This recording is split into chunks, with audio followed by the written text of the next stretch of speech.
Welcome to 1 Week Portrait. Today, day 1, we are going to cover geometric shapes. Like most beginners, I used to do my photo studies thinking about details, starting with the eye and then the eyebrow and the ear, and working my way out like this until I finished the whole study. But most of the time when I was starting this way, my proportions were not right. So instead, what I started to do is to start of the whole shape as geometric shapes. I was looking at my photo study and seeing the triangles and the angles and the square that the photo were showing me. And to train my eye to do that just helped me doing some more proportional illustration. And today I want to show you how to do this. Before starting any photo study, I like to take a few minutes to look at the picture. And I'm trying to see here the angles and the geometric shapes that I can see primarily. I'm not looking at round spheres or round shape, but only at quick, sharp angles. After that, I'm looking always to see the distance between the character and the frame to give me a sense of measurement. And the third thing that I'm looking is the outside shape beside the character, which will give me info as well to give me proportion when I'm going to draw. And from there, I'm starting to draw. And the way I draw is simple. I'm just looking at all those things, the measurement, the angles, and I go kind of loosely, but also with a sense of measurement. I don't want to be too precise, but at the same time, I want to be precise enough to get my proportion right. So I'm starting with really angles that I know that will be there. And from there, I start measuring other stuff.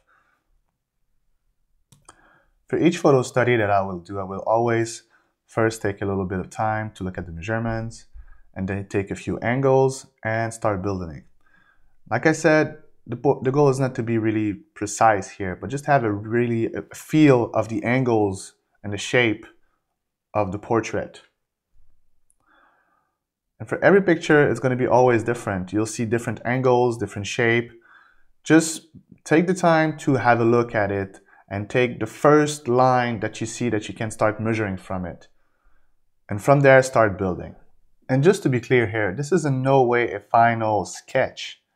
This is the first layer of my sketch, which helps me build my sketch on top of it. The assignment for today is to create a geometric sketch of a picture. It can be a picture of your choice. Once you choose your picture, you want to make sure that the canvas that you will work on is the exact same size as your picture that you choose. And to do so, you just simply have to go over Window and choose History. And on History at the bottom, you will see this icon with a little plus. Click on it. It will open an exact copy of the document that you have. And from here, you simply have to fill it up with white and create a new layer and start painting. If you find yourself having difficulty of finding the proportion, you can add a grid on your picture and on your document. And to do so, you simply have to go over View, Show, Grid. And it will add this grid over your picture. You can do the same thing on your canvas by going again to View and Show, Grid. And you just want to make sure that in the View panel, the snap is not locked on. Otherwise, each time you're going to paint on it, it's going to do those kind of stairs lines, and that's not what you want. So you want to make sure that the snap is not cushed, and then you'll be able to make straight lines. And from here, you'll be able to actually start creating your sketch.